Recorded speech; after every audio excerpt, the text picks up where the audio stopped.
Vado un po' nel pane.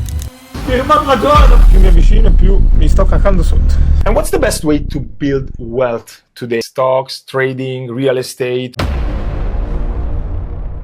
Signore e signori, oggi è una giornata incredibile per me. Mi sto letteralmente cagando sotto. Oggi esco dalla comfort zone nella maniera più totale. Siamo qua a Miami e andremo a intervistare Jordan Belfort, The Wolf of Wall Street. Prima intervista della mia vita in inglese, quindi non mi sento...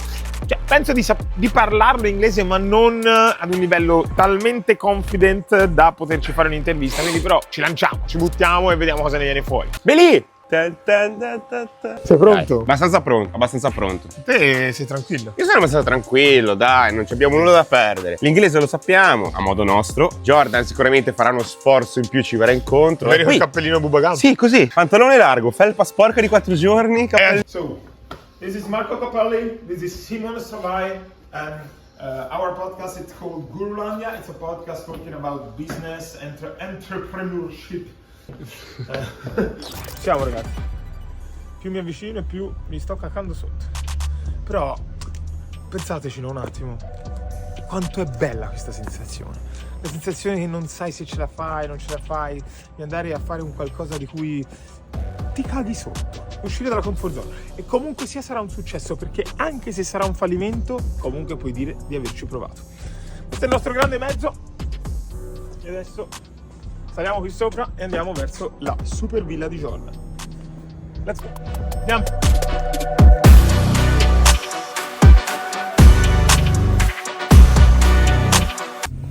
Si parte, Simone.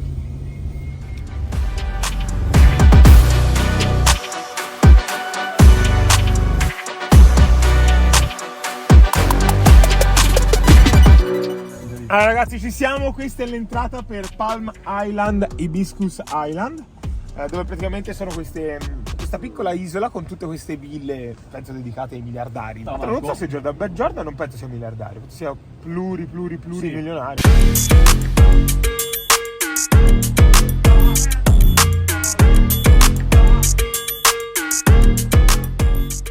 Gurulandia! Che è il tuo podcast preferito? Sti cazzi. Gurulandia, adesso il muschio selvaggio non esiste più. Gurulandia! Gurulandia, ma vai a cagare!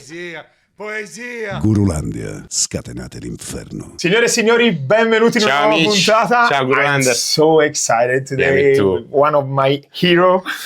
Why? Where we are? We are in the Jordan's Belfort house. So, La Casa del Lobo. how are you? Welcome Jordan.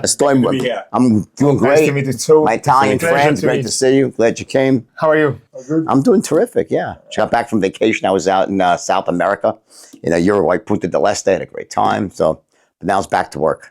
Yeah, you look Not bad, great nice. anyway. Eh? Yeah, scratched myself last night. I was doing something with a nail. No, it just happened last night, yeah. Tan, beautiful, Yeah. wealthy, wealthy. What a life. Better than being poor, poverty sucks, I always said that, I still believe it. So, Jordan, I have many questions for you. So, Yeah. let's start away with the first one, okay? So, how much of the Wolf of Wall Street is real? Okay, let's start from the movie because, I mean, you became so famous worldwide thanks to the movie, I think. Right. So, did they exaggerate or leave anything out, to make it more dramatic? There were some scenes that were fictionalized, but 90% of it is very accurate. And the things that were fictionalized didn't really matter. They didn't really change the story at all. And there were some things that were also left out. I think the biggest changes that you saw were they would collapse like 4 or 5 characters into one person. Mm-hmm. So like, the Donnie Azoff, right? Yeah, character. Right. Like, 4 or 5 people became that. And that's because they can't have 30 people in the movie that are all splitting up different, key elements. So they put it into one person. That was a big thing. And also the timeline was somewhat shifted around here and there, But, generally speaking, the feeling that you got from watching the movie, all the stuff in the boardroom with the speeches, those were 100% accurate, and the sales stuff was, and the wild behavior. We were absolutely fucking wild. Yeah, that's a wild life. Huh? Yeah. So, but what about the scene when, because you spoke about Donnie, the scene with the... No, it's true. That's true. 100% true. Would you like to work in a company like that? I mean, it's a dream, right? Yeah, yeah, but how is possible make a life like that and drive a company like yours? You know, we used to had a couple of different sayings, you know, work hard, play hard. You know, and if you're going to go out with the boys, you got to wake up with the men, meaning that, you know, we partied hard at night, but we were up the next morning. When you're young, I was 25 at the time. So like, you know, you can have such resilience and bounce back capabilities. Like right now I go out and if I drink, I'm like, the next day I'm just crushed, you know, but back then, you know. Too, anyway. So, yeah, so we like, you know, I think a lot of times, you know, when people lack energy or lack enthusiasm, and feel like they can't work really hard, it's because they're not excited about what they're doing and it's not succeeding. Like when something is succeeding and growing and you're just like having massive success and it's fun, you just have the energy. So you just, no matter what, you just keep going. Sure. So, Jordan, how's your life changed since the movie came out and made you famous? I mean, do you think people see you like differently now? Or?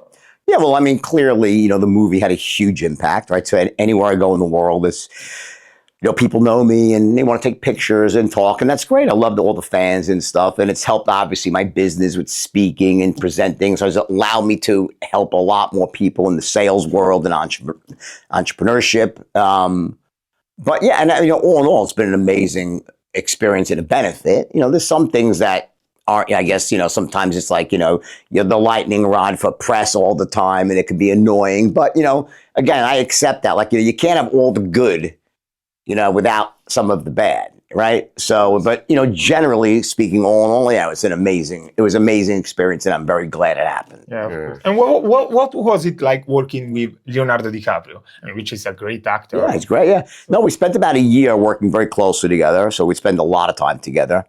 Sometimes he worked specifically on certain things, like, you know, his tonality and how he would say things, especially when he was giving the speeches, and I gave some mock speeches with him there so he could watch me do it. So you spent a lot of time with him. A lot of time with him, yeah. And then some of the times we were just hanging out socially, just I guess observing me and out. Just have a dinner together. Yeah, a lot of that, yeah. What was the best actor to do it, or you would like to have another one?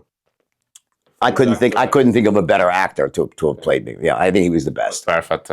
And the wife too, Margot. Yeah, she's amazing. I mean, that movie was really, you know, the breakout movie for her. Yeah. And since then, I think she's shown that, like, she's amazing. She does a lot of great stuff, Margot. So, and she's also an amazing person, nicest, sweetest person you'd ever meet. Totally unaffected, doesn't like, you know, think that she's like a celebrity. She's not like that. Okay. Very down to earth. So beautiful. Yeah, and beautiful, yeah. Beautiful, talented, down to earth. She's a good person. Yeah, of course. So let's go in the life? Yeah, no, in the sales stuff, because it's something that I really interested in. Okay. So you're natural at sales, right, Jordan? So do you think you could have been just as successful without breaking the rules? So what made you go to that route?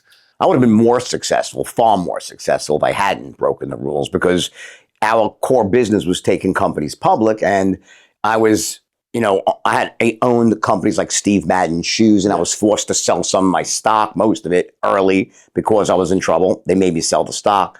And I also would have been taking companies public right through the internet boom, and I would have caught a couple of massive home runs there. I would have made billions probably. So I think the shortcuts I took allowed me to make more money quicker. Yeah. But in the end, I made a lot less than I could have made.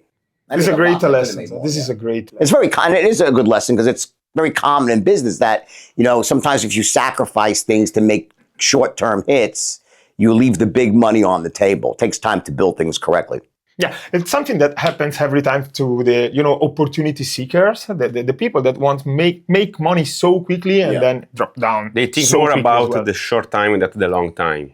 Well, I think I think one of the mistakes I made was, like, if you would have asked me back in my 20s, you know, what's the purpose of a business? I'd say to make a shit ton of money. Correct, yeah. But in truth, that's not really it. The purpose of a business is to deliver value to people, is monetize value. So in other words, you have something that's valuable, right, that people want, and you're able to deliver it to those people, help people in a cost-effective way that you make money. So a well-run business delivers massive value, but delivers it and, you know, at a price for them that's much lower.